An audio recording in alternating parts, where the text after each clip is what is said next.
have a basket full of questions. Yes, I have never done this before in all the years I've been a minister, and it's been a few. This has sometimes been called stump the minister, but I choose not to have those words because I don't want to be stumped.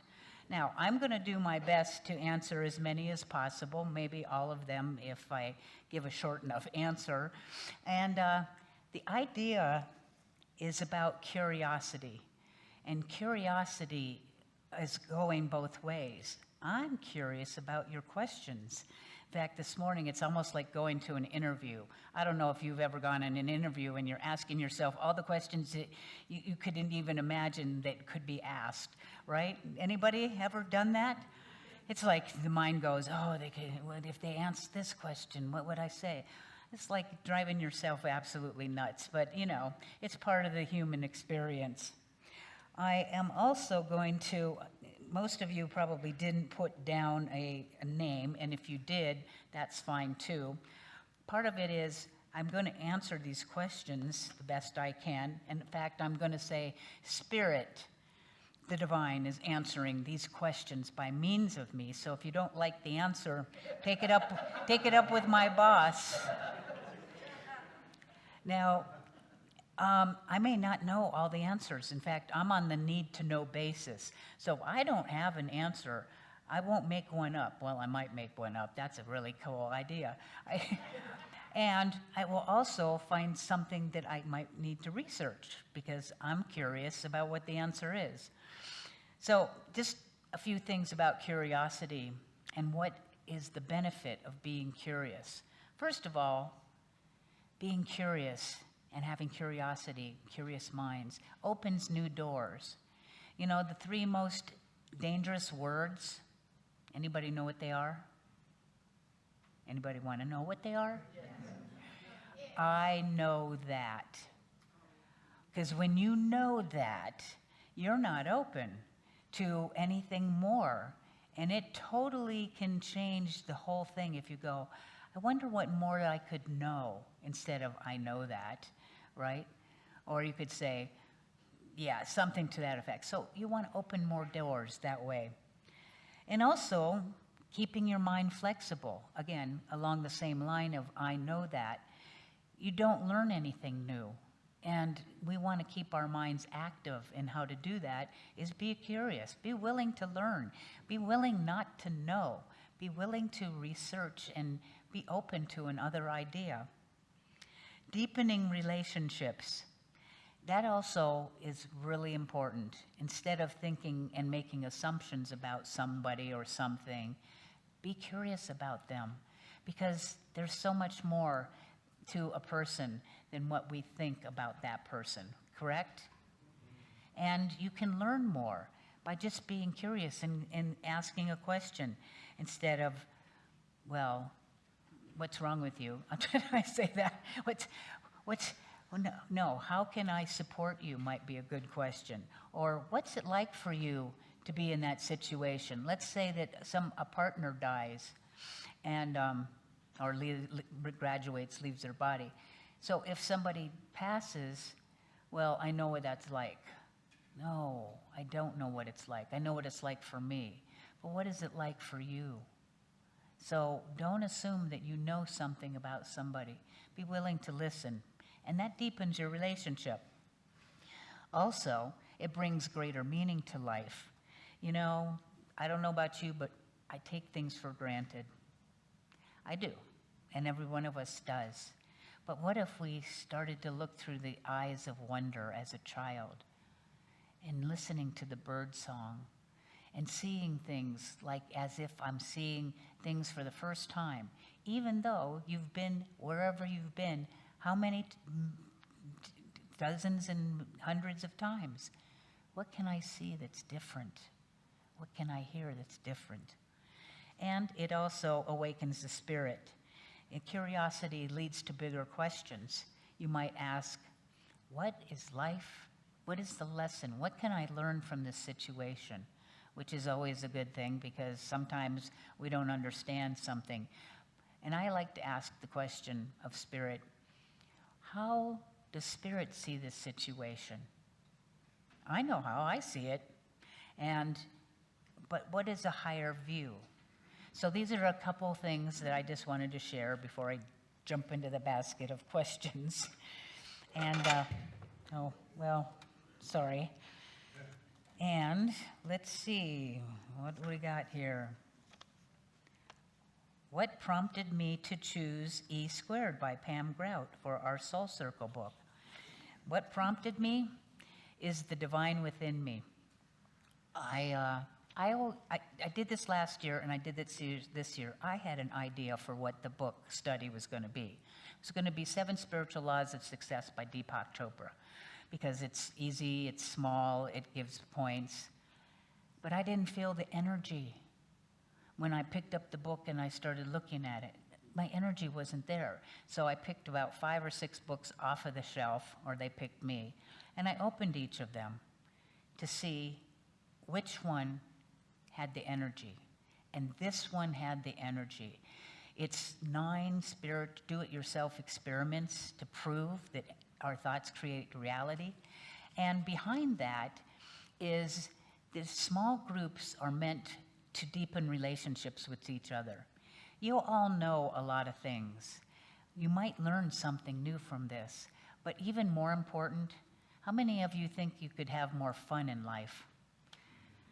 This book gives opportunities because it has experiments. It'll say, here's the hypothesis, here's the principle, here's the experiment I'll do for the next 48 hours, and here's my report. And then you come back together and you share what your experience is and your experience, and it changes things because you're having a personal experience with the principle.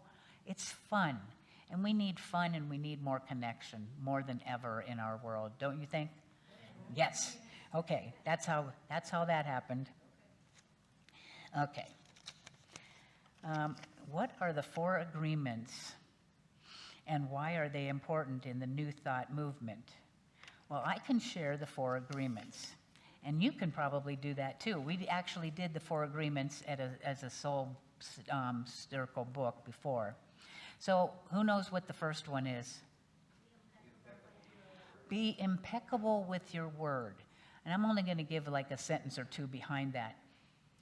Be impeccable with your word means that your word is energy. Your word affects things.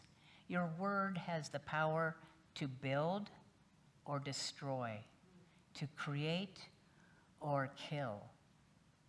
The word is very powerful, so being mindful of what you say, and behind what you say is what you think. So choose your words carefully. Do you want to build up and empower and support, or do you want to tear down? You have that power. We all have that power. What's number 2? Don't take things personally. I know none of you ever take anything personally. And here's the thing. Anybody who's talking about you as you're having this problem, or you're this way, or you're this way, guess what? They're not talking about you. They're talking about themselves. That is, we never see people as they are. We only see them as we are. So when you remember that, you can go, I used to tell the first graders on the playground when I was a substitute teacher, well, he just called me this. And I'm like, he's just talking about himself. And they'd look at me like, what? And then they go back and play, right? Because I understood this. So don't take things personally. People have their own stuff. They have their own wounds. And it's not always easy not to take something personally, especially if it's an attack, right? I mean, I will go off on my own when I feel attacked. And yeah, we all feel attacked by a you message or something. And it'll be like, okay. And I'll have my little temper tantrum fit about it. And then I talk to my inner child and go, it's okay. They're just talking about themselves. And it just kind of settles things. Because I want to honor our feelings, because they're important. If you feel hurt, honor that feeling. But we don't want to camp out there. What's number 3? Don't make assumptions, because it makes a what out of you and me? An ASS, as we've heard. Because again, going back to the curiosity, what do I know? I think that I know, but I don't. And that's why asking questions instead of making assumptions, or you can make an assumption, but check yourself and ask a question instead. That kind of knocks it out because you don't know, I don't know it all, and what don't I know? What's number 4? Always do your best. And sometimes my best is questionable. I sometimes go, that's your best, Liz? Well, for the moment, yes, you know? And sometimes if I know better, I can do better, right? And if I'm in a stressful place, let's say I'm hungry, tired, angry, or lonely, any of those, there's the thing called HALT. If I'm experiencing hunger or anger or loneliness or tired, I might react differently than I would if I had the energy and I wasn't feeling any of those things. So forgive each other, forgive yourself, and have compassion. And the second part of this question is, why are they important in New Thought movement? Well, it's not just New Thought movement. They're important everywhere. It's not just for New Thought. And if we really want to learn and teach our principles, it fits. It supports it. Okay. Tom, can you bring me my beverage? I'm getting thirsty. Oh. What makes my heart soar? And it's not S-O-R-E. Just had to differentiate. That's an S-O-A-R. Other words, what makes my heart happy? Music. Music is probably, I think I was a musician in a past life, because I don't just hear music, I am the music. You know, it's just something that happens that my whole body becomes the vibration of the music. I don't sing. Some of our best musicians and singers and songwriters are, in fact, Bob does not play the piano plays him. You know, true. You're not separate from the piano. You become that oneness in the music. And I believe that music is really one of the things that can lift me up. And I used to not listen to music a lot because I spend a lot of time in silence. But I realized that's not doing my heart good. So I listen to music more often. I've got Pandora on my phone, and it plays in my car. And I have all these stations. And it's from the 60s, 70s, 80s, 90s, and I just put on their shuffle. Sometimes I'm hearing Christmas songs or Halloween songs or a meditational song. Usually when I'm driving, I don't listen to meditation songs. But I'm hearing songs that I haven't heard for probably 50 years. And it's so much fun. I'm just having a good time with that.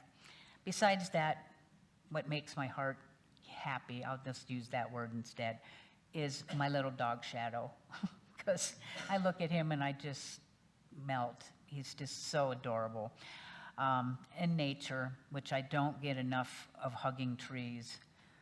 So,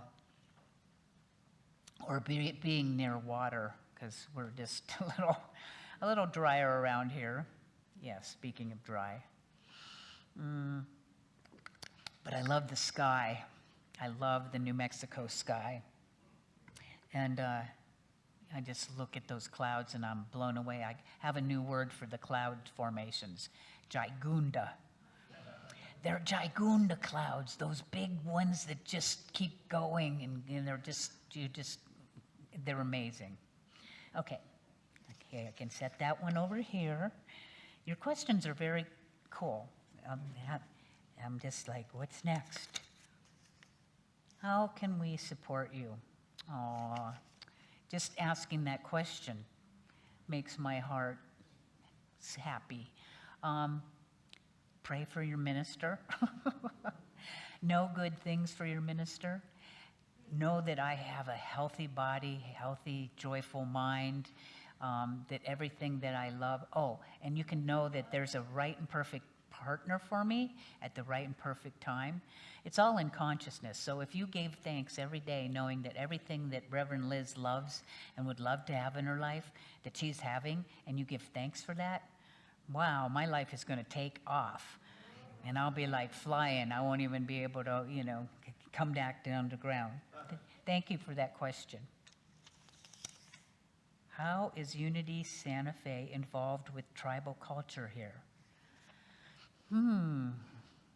I would say it's not involved with the tribal culture here as much as it could be.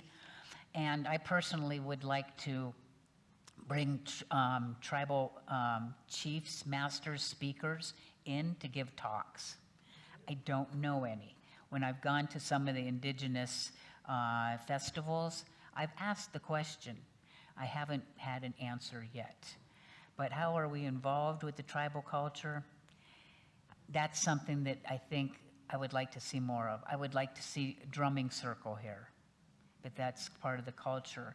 And to have indigenous people being the lead, right?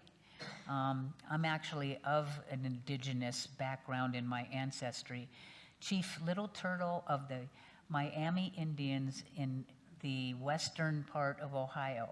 Chief Little Turtle, he was known as a warrior.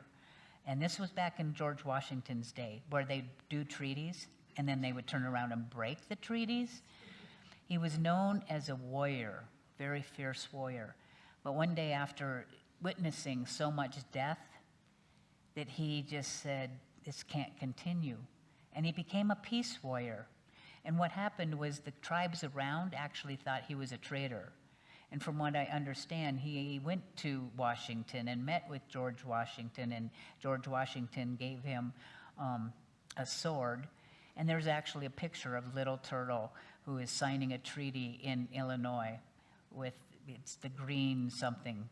So I know a little bit about my history in that way, and I would love to bring more tribal culture here. So if you know anybody, know something, you hear something, talk to me.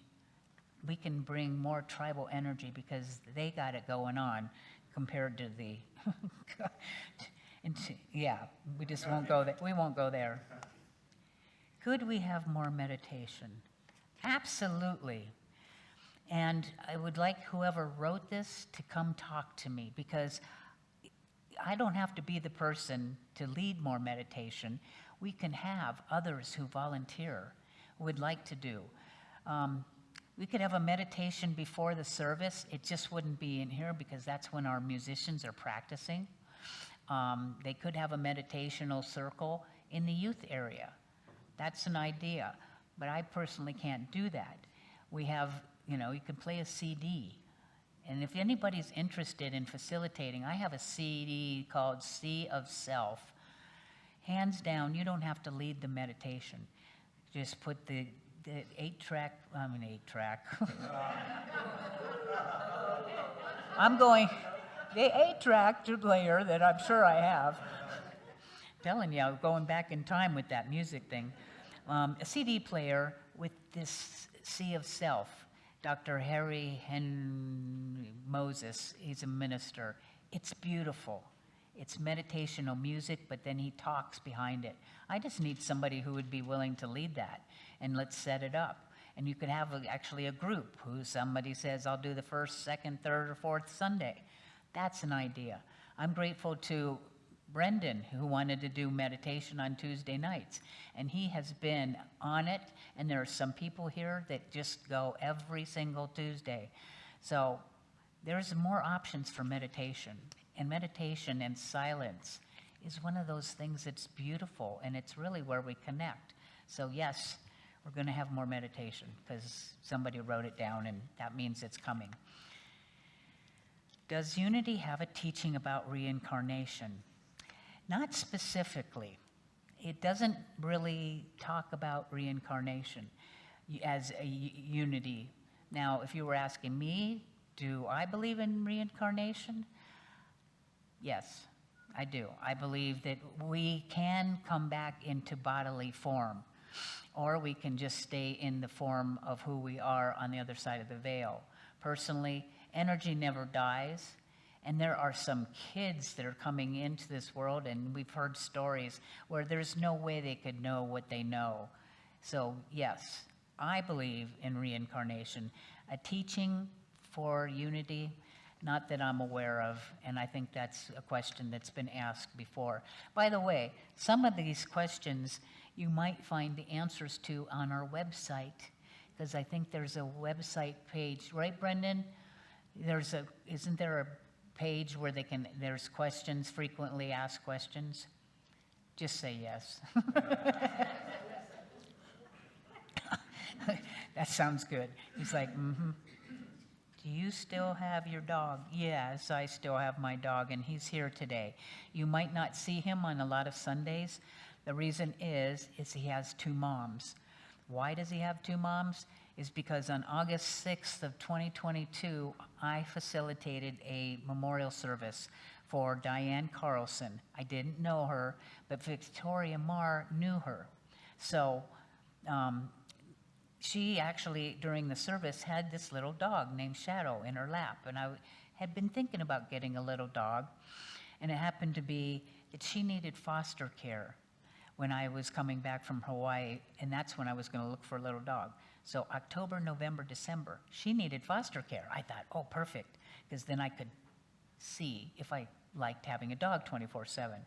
But I said to her, if I fall in love with him, I don't know that I could give him back, because my wife had left the area for a job, and then she left her body for another dimension.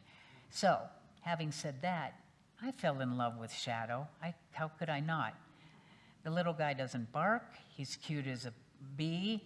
He's just sweet. He makes me laugh. And the fact that he doesn't bark really works for me. And he had a $15,000 trust fund. Just how much higher can the bar go? Do you have some question? One from Zoom. Okay, one from our cyber. Okay, drop that in there. Thank you, Janine. So I have my little dog. He's about 17 years old now. He's starting to get dementia. I'm pretty sure he's starting to lose a little bit of his hearing, but he's still got energy. Anyway, every weekend, Victoria Marr gets him, because what I realized is that she loved Shadow. I love Shadow, and he loved both of us. And I didn't want to take Shadow from her and from him to her. So we made an arrangement, two moms. When one of us goes away, the other one is there, and he's just happy as can be. He's got two moms, but she's actually away. She left for Denver today. So he's here in the office, and my little sweet guy. So yes to that answer. Okay, we're moving right along. Can I answer the questions quicker? Probably not. From Zoom. Why is there poverty? Why is there poverty? Short answer, I don't know, no. You know, some of these questions are deeper, and I can take that question home with me, and I will put it in another talk. How's that? So that way I spend a little more time with it. Okay, let's see if I can buzz through the rest of these. If I don't, then it might become a talk. What more can Unity Santa Fe do to protect and support our vulnerable neighbors now at this time in America? I think that's going into have a talk about that. Yeah, that's longer. Oh my goodness, I have a whole thing. Renovation and renewal of the inside of the building. What vision and ideas do you have to renew our spiritual practices inside the building, Sunday service, classes, community projects, etc.?